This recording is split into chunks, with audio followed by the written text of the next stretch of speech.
Primeiro, precisamos retirar a casca. Você olha assim, como é que você vai tirar? É muito simples. Você segura, opa, viu? Pulou. E vai dando uns soquinhos até que a casca quebre. Aí você vem. E agora aqui nós temos a parte grudenta, que é como se fosse uma massa, onde aqui dentro estão os caroços. A melhor maneira de você extrair é deixar de molho, não tem jeito. Eu gosto de deixar de molho de um dia para o outro, para que essa polpa fique hidratada e você consiga retirar. Eu tenho aqui, nessa panela, 300 gramas que eu pesei antes de descascar. Então, eu vou pegar água fervendo e eu vou cobrir todos. Isso depende da quantidade que você está usando, do tamanho da sua panela. Então, o ideal não é uma medida exata, é você deixá-los realmente cobertos.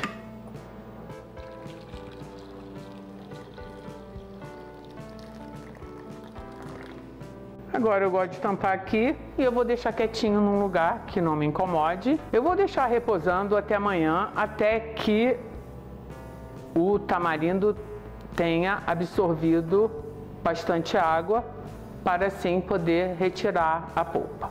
Após ficar de um dia para o outro hidratando, olha que coisa linda! Eles estão gordinhos, completamente hidratados, porque absorveram a água.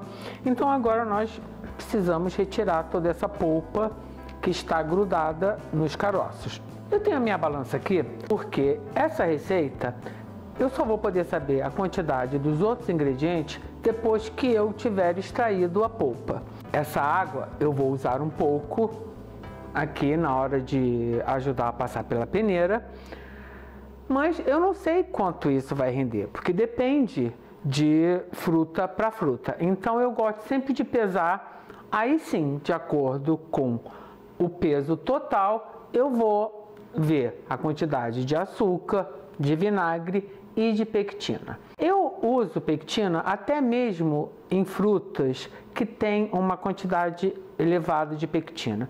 Por que isso? Porque eu gosto das minhas geleias menos doces. Elas não ficam tão enjoativas. Mas para que eu possa equilibrar essa falta do açúcar, eu gosto de adicionar a pectina, porque ela ajuda a dar justamente esse efeito de gelificação. Como também diminui consideravelmente o tempo de fogo, porque a pectina vai acelerar o processo e não precisa ficar tanto tempo no fogo até dar o ponto. Eu vou peneirar a polpa numa panela. Eu poderia também, como eu já vi em receitas, bater tudo no liquidificador e depois passar. Mas eu fico com medo de ficar um sabor estranho você triturando os caroços. Com as costas de uma colher, você vai pressionando. Aí olha só, tá vendo? Os carocinhos já começam a aparecer. Você retira para guardar em outro lugar. E a gente vai assim até retirar toda a polpa que tá grudada nele aqui. É trabalhoso, mas o resultado eu acho que fica melhor.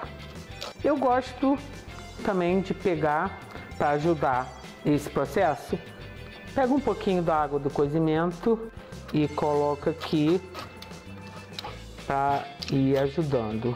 Na realidade, o que você quer, ó, é essa massa que vai caindo conforme você vai pressionando, e de vez em quando você bota um tiquinho de água para ajudar no processo. Com paciência eu extraí praticamente tudo. O que ainda tem aqui é uma parte de uma película que ela é dura e alguns caroços que estão murchos. Então aqui agora, o que a gente vai fazer? Eu vou pesar. Deu 308 gramas. O que acontece? O tamarindo, ele perde mais ou menos 1/3 entre casca, película e caroço. Então, se inicialmente a gente começou com 300 gramas de tamarindo na casca e aqui eu tenho 300, quer dizer que nesse processo de extração eu fui adicionando aproximadamente uns 100 ml de água para ajudar a extrair. A água que sobrou do cozimento eu coei, porque às vezes ficam os pedacinhos da película, às vezes até da casca, que fica apertadinho, você não vê. Tá aqui uma cor linda e resultou em 200 gramas. Esses 200 gramas vão ser adicionados a 300 de base, que no total vamos ter 500 gramas entre base e líquido, que é a partir daí que nós vamos fazer a conta. Então a conta que eu gosto de fazer para o meu paladar é a seguinte: se eu tenho meio quilo, eu vou usar metade de açúcar. Então eu teria que usar 250 gramas de açúcar. Só que eu gosto particularmente dessa geleia do azedinho do tamarindo. Então na realidade eu vou usar 200 gramas, que é o equivalente a 1 xícara e 1/4 de açúcar. Eu vou adicionar o restante do caldo, 200 ml. E eu tenho aqui 50 ml de vinagre de maçã. Agora, se você tem curiosidade em vinagres completamente inusitados, dá uma olhadinha na nossa playlist de vinagres, que lá tem alguns que você nem acredita que você pode fazer. Então, 50 ml. O vinagre é usado para preparações que ficam muito tempo no fogo. Essa minha geleia não vai ficar muito tempo no fogo, mas algum tempinho vai. Então, para garantir que não perca a ação da pectina, eu vou utilizar 50 ml. Como também o vinagre é um dos ingredientes que ajuda na conservação por mais tempo da geleia. Então agora aqui a gente dá uma mexidinha para incorporar bem esse creme que a gente extraiu. E agora eu vou cozinhar um pouquinho. Assim que começar a ferver, eu vou adicionar o açúcar. Antigamente eu já colocava tudo de uma vez só, que eu achava que era mais prático. Até um dia que eu esqueci de botar o açúcar e descobri que se você esperar com que a sua mistura comece a ferver para adicionar o açúcar, fica mais rápido, porque não precisa esquentar tudo com o açúcar. E você vai colocando o açúcar aos pouquinhos, eu acho que é mais fácil. Mas se você não se incomodar, você pode nessa hora já colocar o açúcar. Então eu vou esperar aqui começar a ferver. E aqui, como eu comentei, eu só tenho 200 gramas de açúcar, mas caso você prefira uma geleia mais doce, você vá aumentando o açúcar. Como também eu estou usando o açúcar cristal, mas você pode usar qualquer tipo de açúcar, demerara, o refinado, o açúcar mascavo, o açúcar de coco, que agora está na moda, mas eu vou no tradicional. Agora que ela já começou a ferver, assim a gente pode adicionar o açúcar.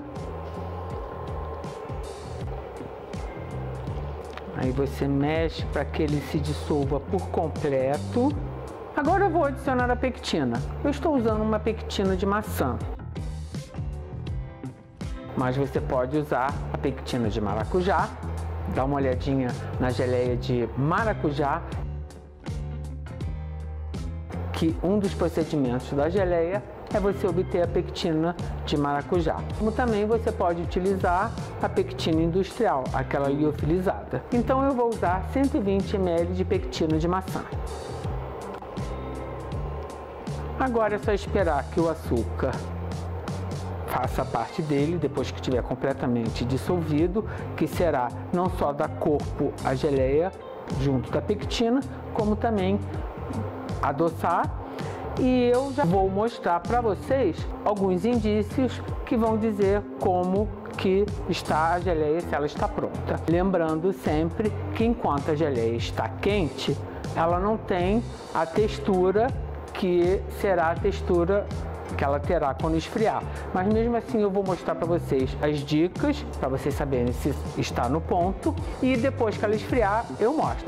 Mas eu já vou dar uma dica para vocês. Às vezes, principalmente por falta de conhecimento, logo que eu comecei a fazer geleia, eu esperava realmente que ela demonstrasse a cara dela no fogo. Então eu acabava cozinhando demais e com isso elas ficavam duras, mas eu não jogava fora. Eu ia adicionando água até elas voltarem a ficar na consistência que eu gosto. Então essa é uma dica boa. Se você perder o ponto e ela endurecer demais, é muito fácil, é só você adicionar um pouco d'água. E se você retirá-la do fogo antes, se ela estiver muito mole, é só você voltar para o fogo. Então não se perde. A única coisa que eu falo é que depois que você adiciona o açúcar com a pectina, não deixe-a sozinha, porque para ela começar a ferver e entrar em ebulição e derramar tudo, não demora muito. Como também pode ser que o açúcar venha se depositar no fundo e possa grudar. Então, mexendo sempre para evitar acidentes. Como vocês podem ver, a geleia está fervendo e a quantidade de bolhas é bem grande. Outra indicação que ela está no ponto é quando você mexe, você já sente que ela já tem uma certa resistência. Ela não está tão líquida. E outra coisa, tem mais duas dicas para vocês verem. Eu gosto de colocar assim a colher de cabeça para baixo, aí você levanta e ela se mantém na colher. Se você pegar o dedo e fizer assim, a quantidade que está no dedo também não escorre e ela aqui não se mistura. Então, daqui a pouquinho eu volto para mostrar para vocês como é que ela fica depois de fria. Olha só, a textura que ela fica é quase que uma calda, um creme.